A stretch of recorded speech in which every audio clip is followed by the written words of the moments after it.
This is an important game, not only for the Dolphins, but also for the Colts. So I thought to myself, why not get just one Colt YouTuber on here? Your boy got two Colt YouTubers on here.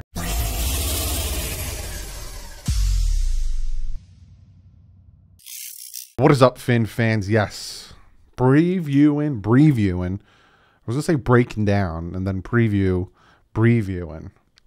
I make up new words on this channel. Get used to it. Previewing the Miami Dolphins taking on the Colts at home. I have two Colt YouTubers on here. I got Derek from Bring the Juice Colts podcast, and I also have Lawrence from Colts Law. Both of them, we're going to jump into that, talk to them about, with their thoughts and feelings, because the Colts are pretty banged up. Then we're going to get into the injury report. Then we're going to get to the 5 things, and then I'm going to break it down and give you guys my score prediction. But before we jump into all the good razzmatazz, I got to shout out my guys. One, patchvibes.com. I'm going to pop it up. They have a new shirt out that I'm going to get because it's beautiful. If you want to grab yourself one of these shirts, if you want to grab yourself a ton of other products that they have, from patches, let me reach over here, a ton of great patches, from Marino to Tua to the old school logo to the newer old school logo, all these different types of logos. They got cups. Use the promo code DDW2, you get yourself 20% off. And then Backroom Collections, ton of great artwork from not only NFL, NBA, MLB, NHL, not only Dolphins, but all NFL teams. Go over, use the promo code DDW. You get yourself 10% off. But without further ado, let's jump into what me, Derek, and Lawrence had to say about this Colts and Dolphins game. So we're Miami Dolphins taking on the Colts. Why not have one, but two Colts guys on here? I feel like I'm about to get jumped by the Colts over here. How are you guys doing? Doing good. Doing good. We're doing great, man. You could tell. How are you doing, Doug? I've been better after these last 2 games, but I think we'll see how it we goes all Sunday. Understand the feelings. So. Yeah, we're I got all in Lawrence that and I got Derek here. Before we jump into all that good stuff, I want everyone to know who you guys are. We'll start with Lawrence. Where can they find you and all that good stuff? Well, my name's Lawrence Owen, and you can find me pretty much anywhere. I'm Colts at Colts_law on Twitter and Instagram. You can find Colts Law on YouTube. You can find myself on YouTube. As in Lawrence Owen. I host 2 podcasts, the Colts Law podcast and the Believe in Colts podcast with DeQuell Jackson. And Derek, where can they find you, bud? Yeah, I'm Derek Larger, co-host of the Bring the Juice podcast. You guys can find us, again, anywhere that you guys listen to podcasts, YouTube, on all social media, all places where you listen to your podcast. You can also find me on Twitter at Derek_Larger. So very easy to find me there. So yeah, that's pretty much it for me. So let's jump into this. You guys, struggling just as much, if not more, than the Miami Dolphins. We'll start with Derek here. 0-3, taking on Miami, going to Miami. How are you feeling about this game? I would definitely say I am no more encouraged by anybody than what we have faced so far. I mean, I think we're about to go into this game being the most banged up that I've seen throughout this whole off season. And, even I'm no more confident facing Miami right now than what I was when we were facing the Los Angeles Rams just 2 weeks prior. At least then they were healthier. They had a little bit more sense of life, but at this moment, it doesn't seem to really be that way right now. And I sure know that Miami, even despite their record being 1-2, is still a very good and well-coached team. So to say that I am actually encouraged about what I'm seeing, I can't say that right now. I'm still just as nervous as any of the rest of the guys are. Lawrence, how you feeling, bud? Yeah, I'm going to kind of pretty much duplicate exactly what Derek just said. It is a nervous thing. I think we've got 12 starters that have yet to practice this year or this week. 12. That's over half. I think the only starter on the offensive line that has had full practices is our center, Ryan Kelly. We've got cornerbacks that are out. We've got wide receivers, obviously, still on IR. we've got all kind of problems going on right now, not to mention the obvious elephant in the room of Carson Wentz running around trying to make plays on two peg legs, right? So, yeah, it's a bit nervous starting out the season. 0-3 really sucks, and the Colts haven't had to see that in some time. And hopefully they can turn it around sooner rather than later, because they start stacking too many L's on there, and then you can just pretty much put a fork in them. So, Lawrence, we'll start with you on this one. Well, I normally I'm on my previews, I talk about things that the Dolphins need to do to beat the teams that they're playing. What do you feel like right now? Like you were saying, the both of you guys are talking about, like, you guys are decimated with injuries, IR, and all that stuff. What does the Colts need to do to win this game in Miami too? If it was home, I feel like you guys would have a little bit of an upside, but the fact that it's in Miami in the heat, what do you think are some of the things that the Colts need to do to, pull this win off? Well, first off, so you keep saying in Miami, in the heat. Hydrate. Yeah. Flat fact. We already have issues with injuries. We don't need guys going down with cramps. All right. You guys are your players are used to it. They know how to hydrate. They practice in it on a daily basis. The Indianapolis Colts don't practice in that kind of heat and humidity all the time. So they need to take care of their bodies and make sure that they're able to play at 100% clip this Sunday. Secondly, I would not have thought of this until I was discussing it with DeQuell Jackson, but the offense and defensive play calls, they need to be practicing all week stuff that they have not been doing so far this season or last season, because Jacoby Brissett is going to be your quarterback, and he knows the offense and the defense inside and out, the personnel wise, play calling wise, all that kind of stuff. Matt Eberflus, I think, needs to play a lot more man press, because that's something he don't do a lot. He needs to send more blitzes, because that's something he don't do a lot, and it would catch Jacoby off guard. And offensively, obviously, we're going to try to run the football. At least they should. We thought the same thing against the Titans, and that didn't go as planned. But obviously, I think running the football would be important, but you got to be able to catch them off guard with some plays.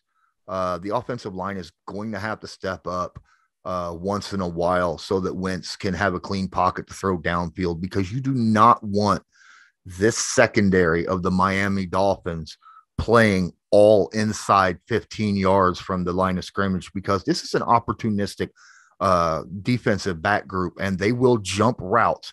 They have I think 25 games straight of interceptions. Last week you had like an 80-some yarder from a linebacker. I mean, you need to keep these guys on their toes and back them up a little bit, so you have some area to work with. Derek, what do you feel like? But besides, obviously the things that Lawrence said, what are some of the things that the Colts should really focus on to potentially pull this game off?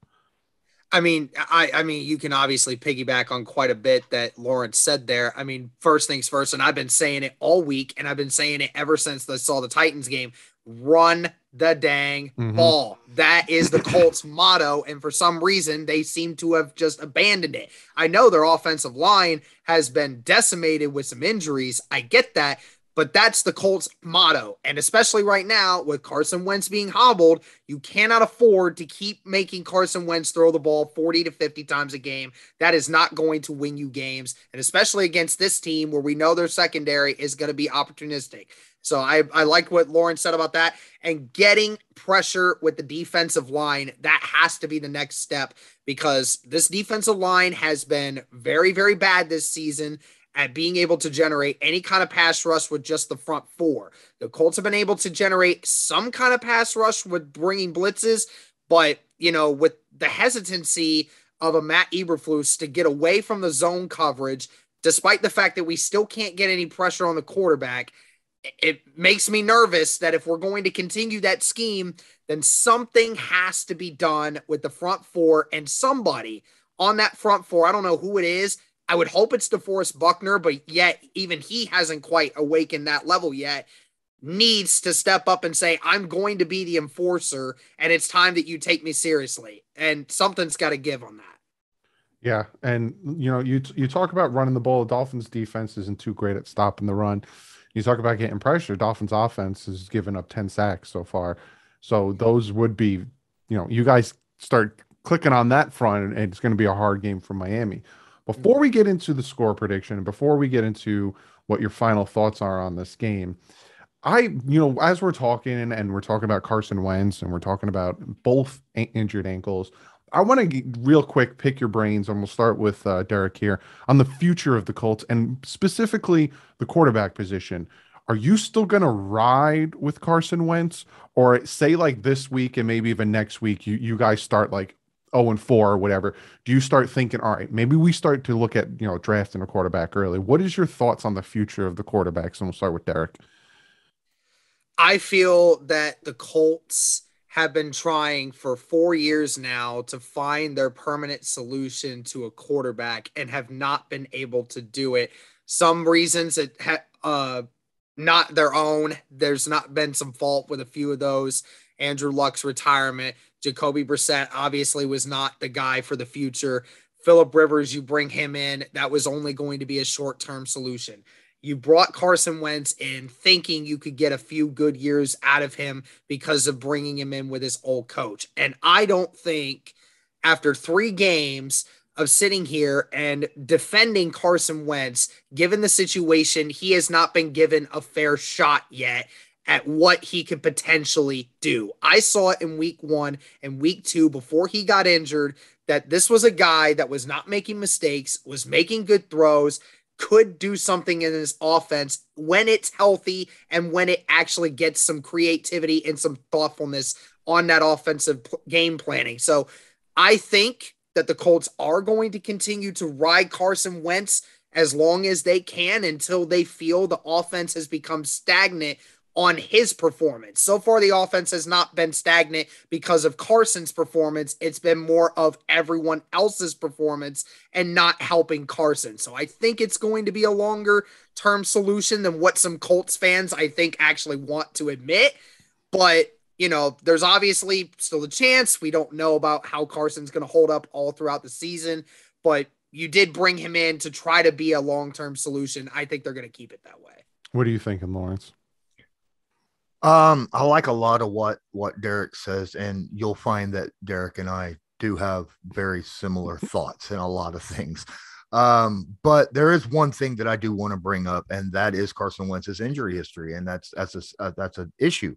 All right. I agree. I actually like how Carson Wentz has played so far this season, but he's got to be able to not just be on the field, but be healthy while on the field, because how much is a 50% Wentz compared to your backup? That's the big question. And if some players just play a certain way, or, fall a certain way, or run a certain way, it makes them more susceptible to getting an injury. Okay. And so as much as I like what Wentz, and I agree with Derek about he hasn't really had a fair shot yet, especially with the way the offensive line has been playing though so far this season for the Colts with the injuries and stuff, but he's got his own injuries he's got to deal with. And if he can't start to play in a way that will help him stay on the field, the best ability is availability. And if he can't, if he can't have a solid whole, if he can get out of this whole double ankle injury thing and has a good, healthy season the rest of the year, I'm ready to ride with him from what I've seen so far.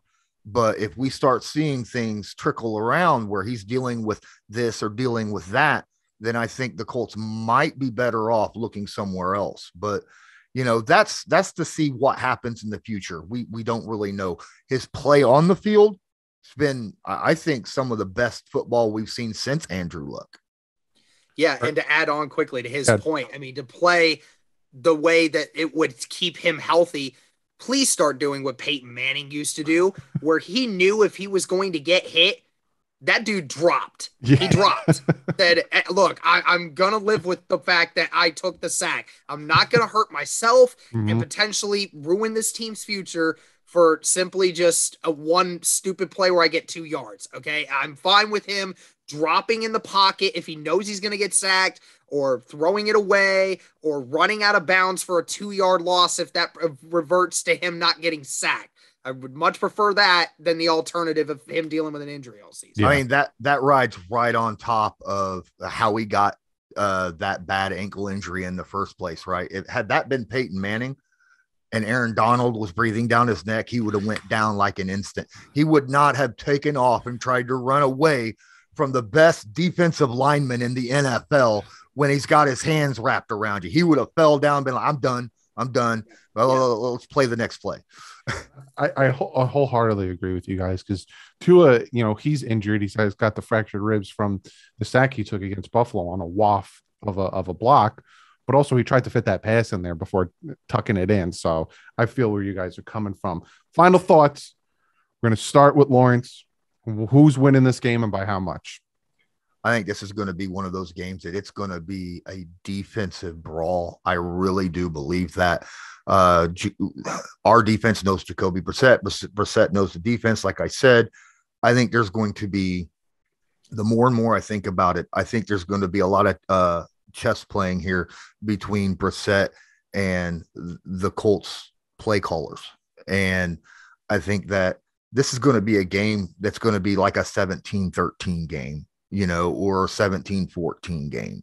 And it's going to come down to who is going to have the football on the last drive to maybe score that winning field goal. That's the big, I'm hoping for a Colts win. I'm going to ride with a 17-14 Colts, but at the same time,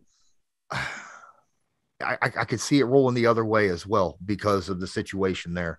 The only hopes I have is like what Derek said about needing that pass rush from the front four. Buckner and Stewart have been playing very well in the middle, in my opinion, especially against the run. Last week, they only allowed Derrick Henry 2 yards a carry, when he ran in the middle.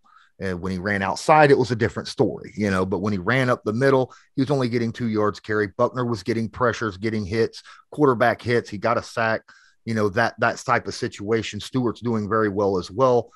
And from what I'm understanding, the Miami's guards and center are a little bit inexperienced and prone to maybe making a mistake a few times here and there. And that could be one of those turning points in this game. Derek, what's your final thoughts and score prediction?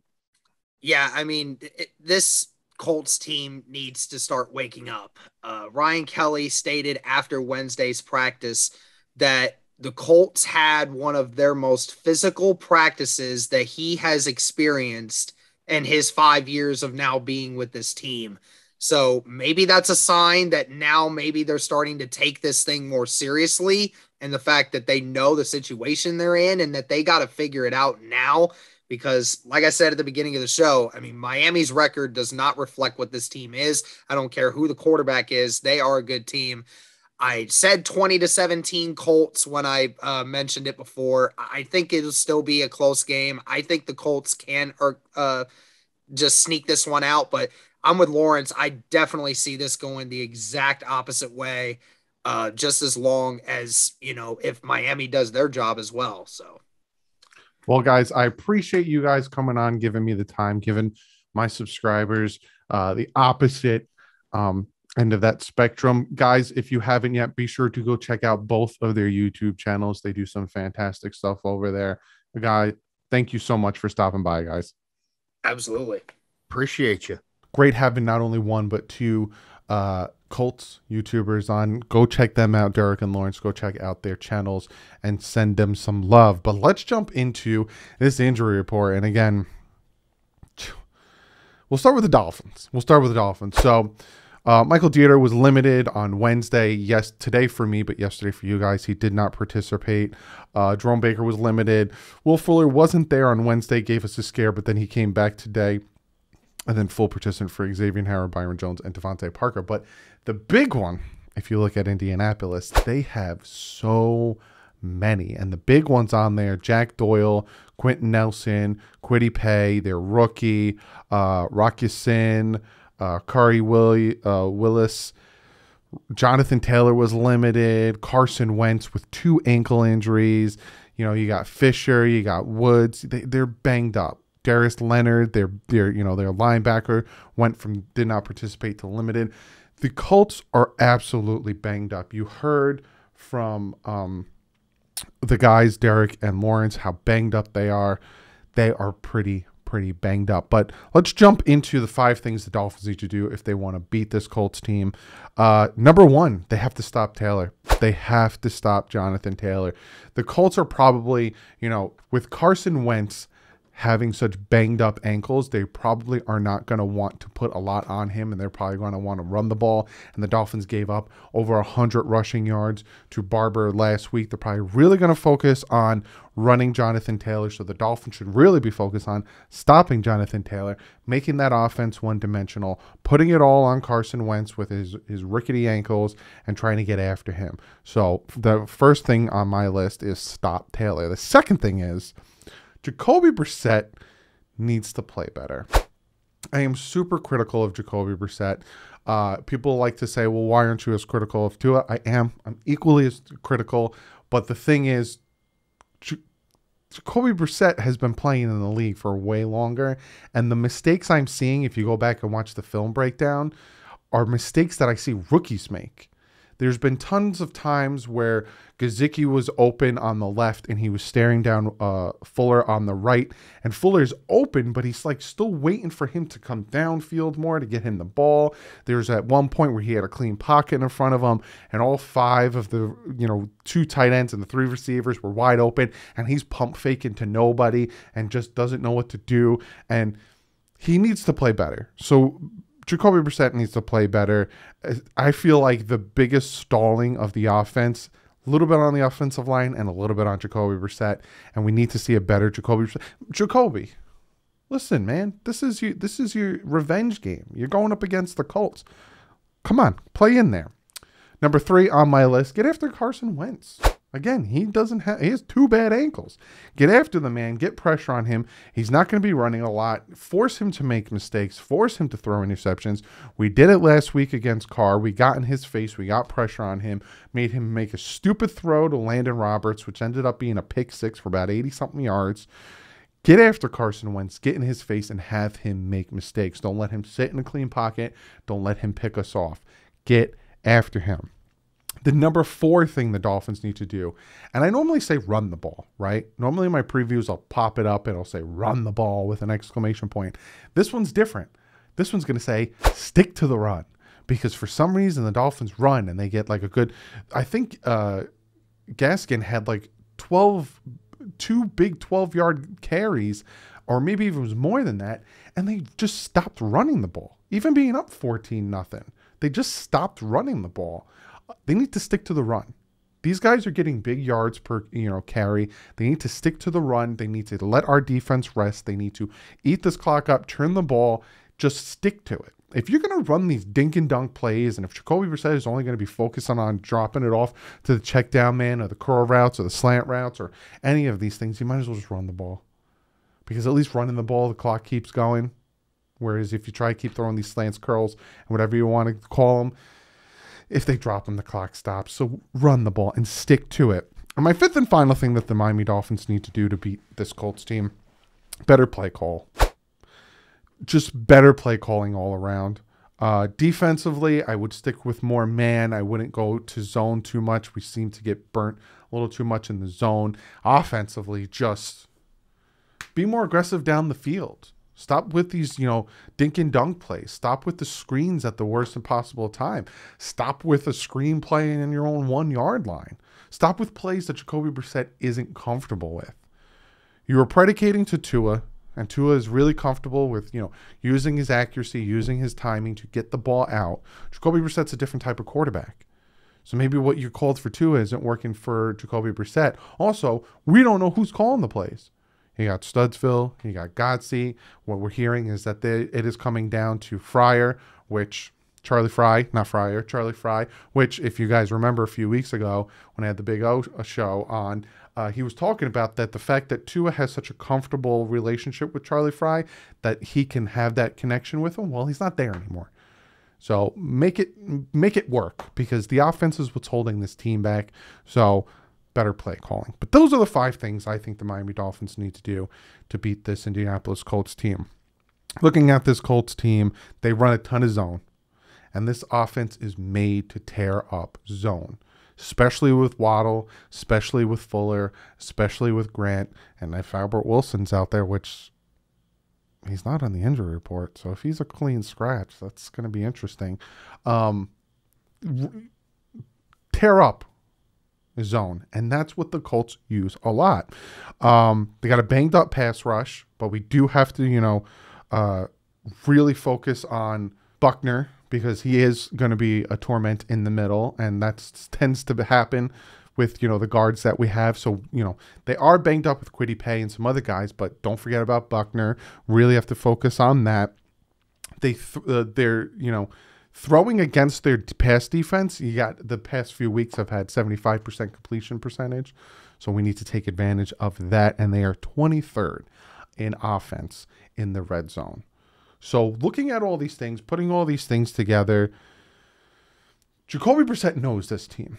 Jacoby Brissett has been on this team, and Jacoby Brissett knows what the offense likes to do, likes what the defense likes to do. Use his knowledge, use his knowledge of this team, use his knowledge of the Colts and what they like to do. Also, Jacoby, have this be the game where you come out and you show people that, hey, my bad for the other 2 weeks. My bad. Because last week he only put up 8 points. Other than that, he didn't do much. That being said, this is a game where the Dolphins need to win. This is a game that the Colts need to win. Both teams need to win this game. Colts don't want to go 0-4. Dolphins don't want to go 1-3 heading to Tampa, because the world is going to be stacked against Miami, against Tampa. No one's going to be picking the Dolphins to beat Tampa. You want to be 2-2, 500 going into that game. That's kind of where I saw them going into the game. So this is a big pivotal win that needs to happen for this Dolphin team, and that is what I'm picking. I think that the Dolphins will come out, and I think they'll play hard, and I think they're going to have a bad taste in their mouth, and I think that they will win this game. I'm going to say 24-13. I think it's going to be a big win. I think they're going to play hard. But again, these are the types of games where the Dolphins tend to play down to their competition, and they need to stop doing that. They need to show everyone that they are a different Dolphin team. They need to come out and play better, harder, faster, stronger. Sound like Daft Punk. Anyway, that is the video. Be sure to comment below. Let me know what you guys think. What are 5 things you think the Dolphins need to do to beat the Colts? If I missed any, comment below. And if you're a Colts fan, what are some of the things you think that the Colts need to do that Derek and Lawrence didn't say, that you take advantage and beat this Dolphins team and get your first win on the season? But other than that, guys, I will see you Sunday. Game is at 1 o'clock. We're back to 1 o'clock games all this month, except for on the 17th when they play the Jaguars in London at 9:30 a.m. So I'll see you guys Sunday at probably around 12:50, 12:45. But like usual, guys, stay classy. And if news breaks, I will bring you some news. But like usual, guys, stay classy. And fins up.